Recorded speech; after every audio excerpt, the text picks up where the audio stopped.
자, 네 번째 썰 가보도록 하겠습니다. 시청자 사연이고 방장원님께서 사연을 보내셨습니다. 사연을 보내주신 방장원님께 감사하다는 말씀 전해드리겠습니다. 사연 보내주셔서 정말 감사합니다. 제목, 대한민국은 왜 이렇게 아직도 경쟁사회랑 유교 문화가 심한가요?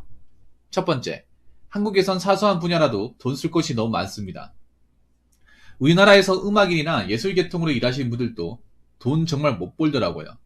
국악이라든지 실용음악 이런 쪽 전공하신 분들도 보면 학원 강사를 많이 합니다. 그런데 부모님은 예술계통 사람들도 무시합니다. 예술로 돈을 얼마 못 버니까 연예인으로 데뷔하지 않는 이상 인정을 안 해주더라고요. 전에 다니던 학원에서 예술계통 전공하던 여자 있었는데 부모님이 그거 벌어서 밥 먹고 사냐고 무시하길래 안 사겠던 기억이 납니다.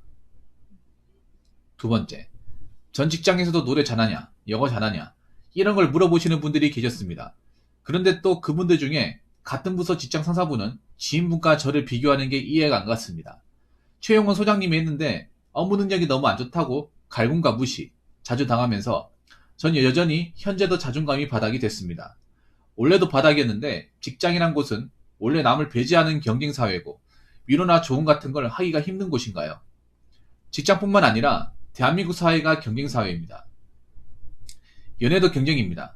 이 남자가 여자 입장에서 이성적인 매력이 없거나 말빨이 별로면 번호를 안 주거나 안 사귀어줍니다. 약간 저는 군생활 2년을 해보면서 느낀 게 군대 안에서 사회생활을 미리 경험했습니다. 군대에서도 누가 운전 잘하냐, 일 잘하냐, 누가 일 못하냐, 병사들끼리도 간부를 평가합니다. 외로나 터지고 경쟁은 더 심해진 것 같은 느낌이 드는데 용역시설관리도 예전엔 생초보도 신입으로 뽑아서 일 가르쳐줬는데 제가 생신입으로 일했을 때 일을 잘 가르쳐주려는 느낌이 일을 잘 안 가르쳐주려는 느낌이었습니다. 시설 보수 노하우나 기술도 자기들만 알려고만 하는 느낌이고 장롱은 어떻게 고치는지 경첩도 안 알려줍니다. 원래 용역회사가 이럽니까? 연락처도 의심이 많은지 금방 그만두는 사람들이 많다 보니 제가 한 달은 다니고 알려주더라고요. 직장을 논해도 대한민국은 원래부터 경쟁사회인가요? 메로나가 원래도 있었던 경쟁사회를 더 극심화시킨 건가요? 제가 관심 있던 분야가 아닌 것도 요즘 배우려고 막 손댑니다. 세 번째, 현재 전기학원을 다니는데 거기 계시는 분들은 용역회사 가지 말라고 하셨습니다. 본사에서 수수료 다 떼먹고 월 200 주는 게 용역회사라고 용역은 없어져야 한다고 하셨습니다. 부모님께선 제 능력 부족으로 서울에서 시설관리로는 받아줄 곳 용역밖에 없다. 네가 무슨 전문직이나 사업이냐. 그런데 부모님도 용역은행에서 청소만 받아줍니다. 저는 살면서 용돈도 받아본 적도 없습니다. 어릴 때 부모님이 지원해준 남들이 다닌 수능학원 정도 다녀본 거 빼고 먹여 살리고 같이 살게 해주고 이런 걸로 만족하기 힘듭니다. 금수저 집안들은 자녀 용돈이 100만원이라는 기사가 있던데 걔네들은 일 안하고 그렇게 받잖아요. 공부 잘해도 막상 부자는 힘들던데 왜 한국은 일본에서 넘어온 유교적인 결혼, 정년기 때 무조건 결혼해야 되고 학벌주의를 닮은 건가요? 심지어 전 결혼 정년기도 안 왔는데 부모님 친구들은 28세에 다 결혼하고 직장 공무원도 있고 사업을 하거나 재벌가는 아닌 것 같은데 결혼할 정도면 저보단 직업이나 능력이 좋다는 건가요? 직장 들어가면 왜 제일 먼저 상급자들이 아직도 어느 대학교 나왔냐고 물어보는 건지 이해가 안 갑니다. 요리사들도 학력을 물어봐서 어떤 사람이 수능 6등급에서 명문대 편입을 했다고 편입사이트 홍보 게시물에서 봤습니다. 지나친 학벌주의나 직업차별이 대한민국에선 계속 벌어지는 게 짜증이 납니다.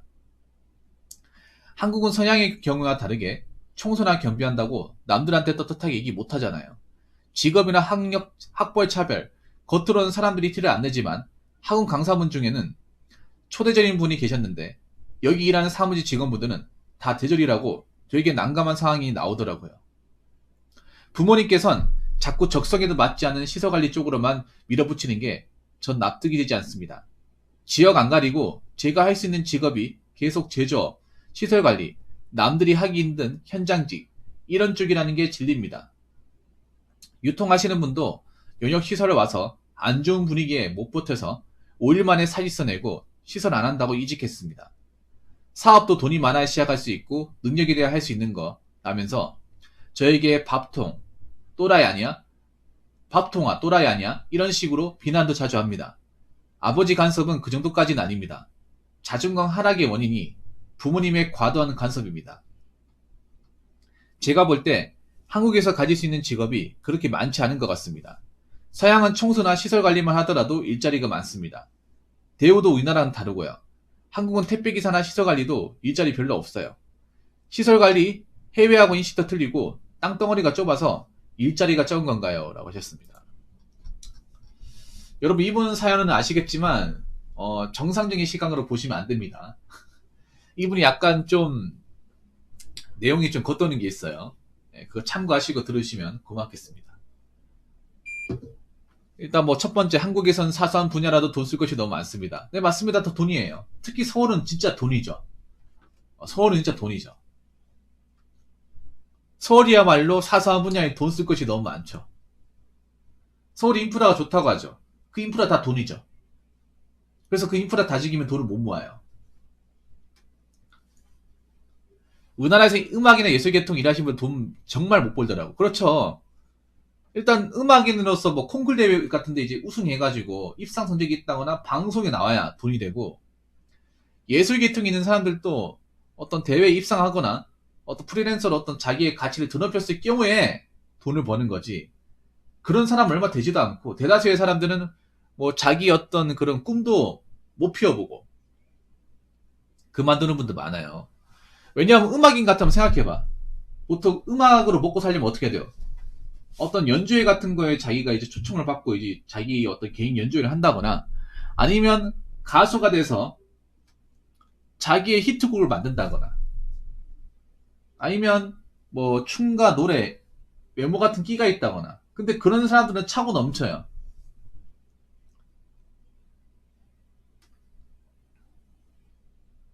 힘들죠. 예술계통으로 먹고 사는 거 정말 힘들어요.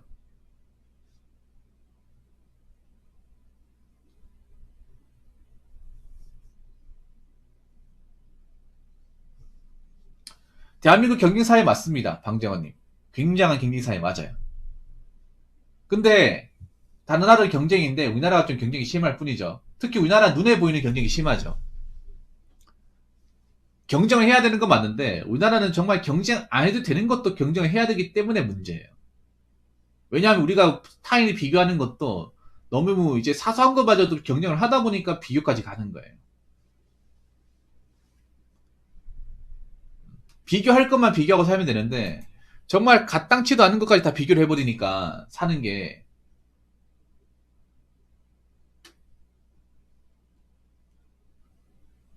힘든 거예요.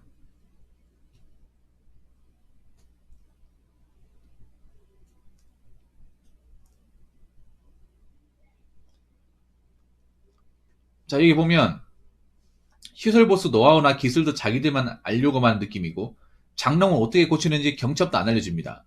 원래 용역회사 이럽니까? 이러지 않습니다. 서울 쪽 용역회사가 질이 안 좋은 것 뿐이에요. 사실 시설관리 그렇게 빡세지 않습니다. 우리 키레이니님도 시설관리거든요. 키레이니님 계십니까?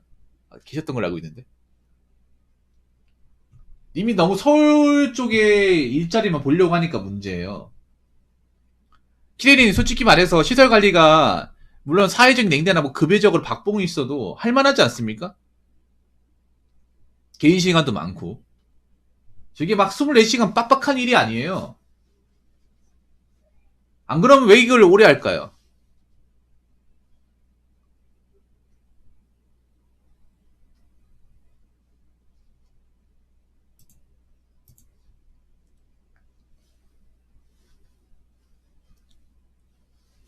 물론 이 시설관리 쪽에 약간 꼰대 같은 사람들 많이 있어. 꼰대 같은 사람들. 왜 나이만 차고 그 자기한테 막 대우바라고 이런 사람들이 있어요.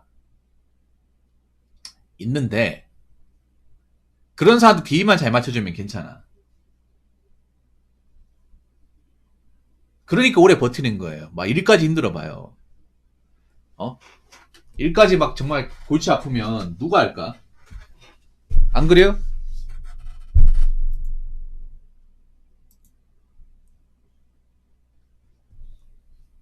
왜냐하면 시설관리가 할 만한 이유가 왜냐하면 평소에 시설관리가 그런 거예요. 평소에 일을 안 하다가 뭔가 이제 이상 생기면 이제 일을 해요. 문제 생기면.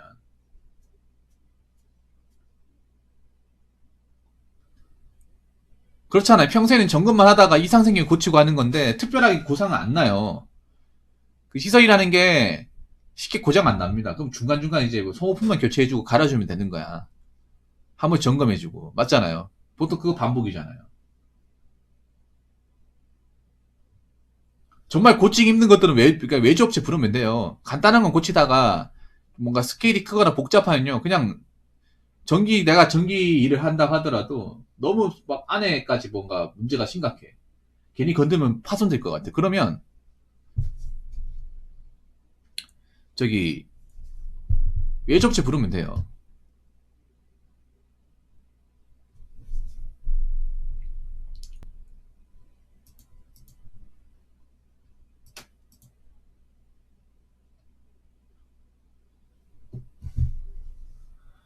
그리고 점점 유교적인 공식은 깨져가고 있습니다. 우리 방정원님한테 말씀드리고 싶은 게 유교적인 공식은 점점 깨져가고 있어요.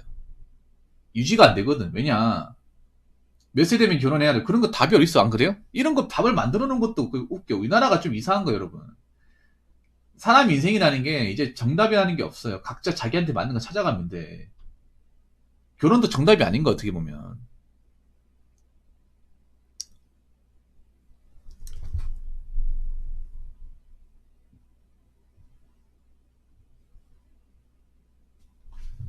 결혼 정년기가 어디 있습니까? 결혼 정년기라는 게, 안 그래요?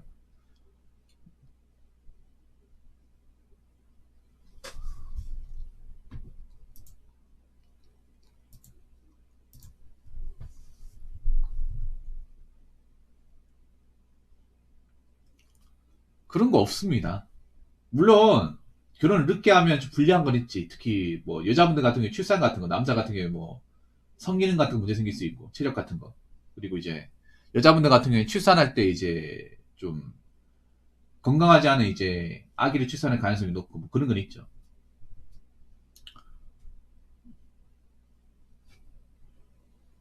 아니, 결혼 정년기 때 하면 뭐해? 먹고 살 만한 게 필요한데 안 그래요? 부모님 집은 해준답니까? 아니면 뭐 뭘로 먹고 살 건데요? 뭘 밀어붙이기만 하면 다 되는 거야, 안 그래요?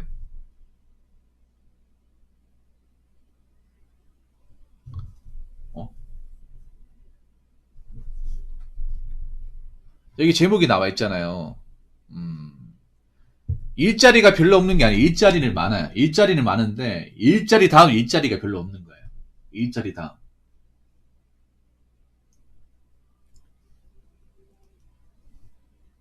사람들이 그런 거 눈에 보이는 일자리는 별로 없는 잘 찾아보면 있는 일자리는 있어요.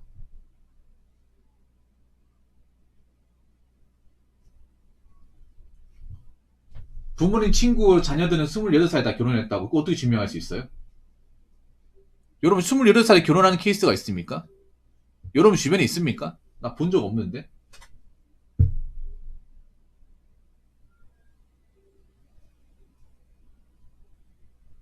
메리제이님 어서세요.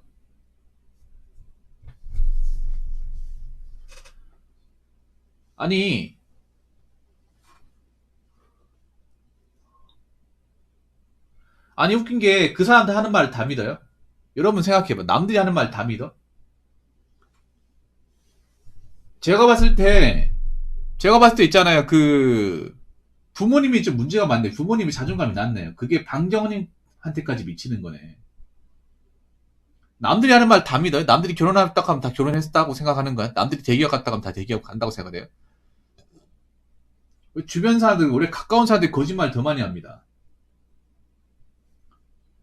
여러분, 가까운 사람들 너무 믿지 마세요. 가까운 사람들이 오히려 거짓말 더 많이 해. 가까이 있는 사람일수록. 자기의 어떤 속내를 이제 보여주기 싫어가지고 거짓말을 퉁치는 경우가 많아요. 아니, 생각해봐. 남자 나이 28이면 이제 사회초년생이야. 돈이 어디 있습니까, 여러분? 그 결혼을 그냥 합니까? 상식적으로 생각해봐.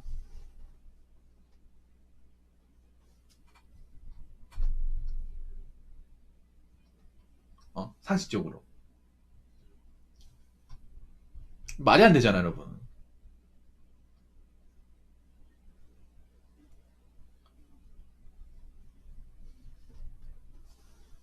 그래서 있잖아요. 뭐, 결론부터 말씀드리면, 음, 앞으로 유교 문화는 많이 없어질 거예요. 벌초 같은 것도 없어지고 차례 문화도 없어지고 할 겁니다. 지금 벌초 같은 것도 많이 없어지고 있어요. 벌초 같은 것도. 차례 문화도 많이 없어지고 친척끼리도 안 모이고 제사도 안 지내고 그런 집도 점점 많아지고 있어. 예. 유교의 잔재도 없어질 겁니다. 이제 뭐 병풍 같은 것도 없어질 거예요. 그래서 아마 제수용품 이런 것도 이제 한 2, 30년 지나면 안 하지 않을까 하는 생각을 합니다.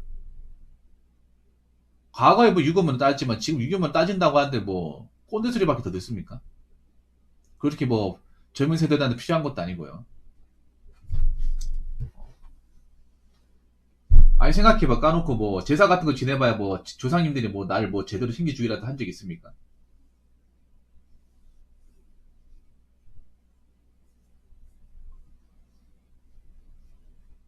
그래서 유형 문화는 점점 없어지고요. 경쟁은 피할 수가 없어요. 경쟁은 더 심해질 겁니다.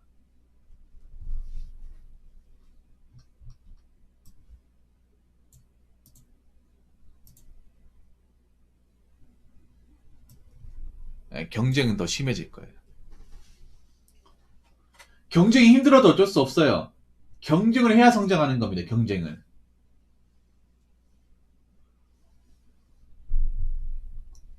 그리고 남들이 관심을 안 가지는 분야로 관심을 가져야 돼요. 남들이 안 하려고 하는데 관심을 가져요. 남들이 하려고 하는 건 경쟁이 심해. 그러니까 경쟁이라고 해서 무조건 피 터지는 경쟁만 있는 게 아니에요. 남들이 관심 가지고 좋아하고 이미 알고 있는 것들은 경쟁이 치열해요. 근데 남들이 관심 안 가지고 안 알려주고 좀 기피하는 것들은 경쟁이 덜해. 아까 시설관리 얘기했잖아요. 서울은 굉장히 치열할 겁니다. 왜냐면 서울에 살고 싶어 하는 사람들이 많으니까. 근데 이걸 지방으로 좀 이제 지방이나 저 군소도시나 이런 쪽으로 좀 넓게 보면 경쟁이 약해져요. 그리고 공무원 시험도 그렇잖아요. 공무원 시험도 광역시 같은 데 굉장히 치열하지만 군 단위로 가면 굉장히 약해져요. 컷라인도 낮고요. 그래서 무조건 정면박치기로 싸울 게 아니라 경쟁이 덜한데 틈새 시장을 공략하는 거예요. 그러면 살아날 방법이 있어요.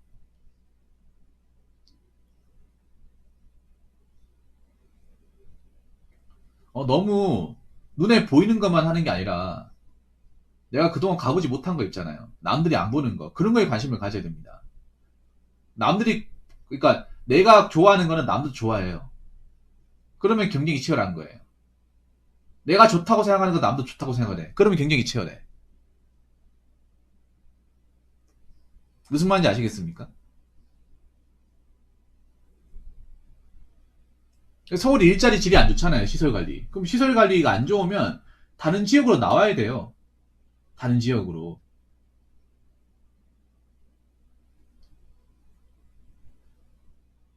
넓게 봐야 돼, 넓게. 그러면 경쟁이 더 좀 덜한 데 갈 수 있는 거야. 자꾸 눈에 보이는 것만 하려고 하니까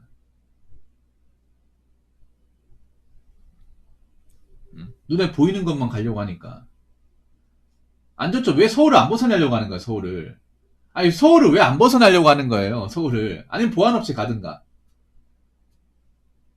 아니, 보안업체 들어가든가요, 보안업체. 보안업체는 티오가 있습니다, 서울에. 쌀 보냅니다. 아, 네, 고맙습니다.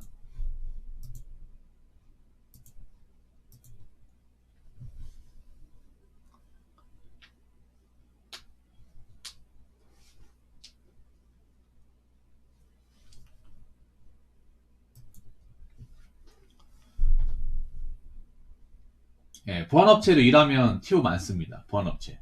서울은 보안업체 티오가 엄청나게 많아요. 대신에 갑질은 각오하셔야 됩니다. 그러니까 보안업체 관심 안 가지잖아. 보안업체 티오가 엄청 많아요. 그러니까 남들이 관심 안 가지는데 관심을 가져야 돼. 그리고 부모님 뜻대로 살려고 하면 안 되고, 부모님이 시키는 대로. 그렇게 사니까 인생이 재미없는 거예요. 아무튼 방정원이 너무 정해진 대로만 살려고 하지 마시고, 너무 서울 안쪽에서만 너무 집착하려고 하지 마세요. 그러니까 본인이 지금 할 게 없는 거야. 그리고 자꾸 삐뚤 생각으로 또 세상을 보면 안 되고요. 니 보면 약간 좀 세상을 보는 게 너무 편협해요. 시야가 좁아요. 시야가 좁으니까 막 맨날 방송에 와가지고 혼나는 거잖아. 아무튼 제가 얘기할 수 있는 건 여기까지입니다. 그러니까 부모님이 하시는 말 다 믿지 말고, 그리고 너무 정해진 대로 본인이 하고 싶은 것만 자꾸 보려고 하지 마세요. 넓게 봐야 돼. 전반적으로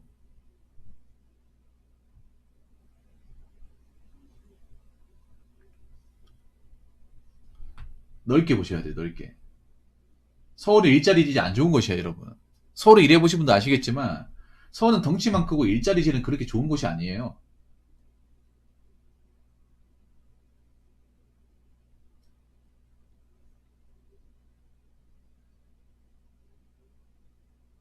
그렇기 때문에 자꾸 서울 안에만 집착하려고 하면 본인만 힘들어지는 거야, 본인만.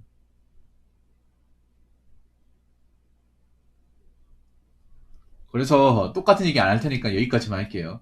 여기까지만. 그러면 서울을 나오시던가, 서울 나와가지고 딴 일도 해보시던가. 제가 얘기할 건 여기까지입니다. 방정원님, 예. 이제 그만 얘기할게요. 계속 얘기해봤자 입만 아프니까. 예. 이제 좀 나오세요, 서울에. 무슨 말인지 아시겠죠? 자, 이상으로 네 번째 썰 마치도록 하겠습니다.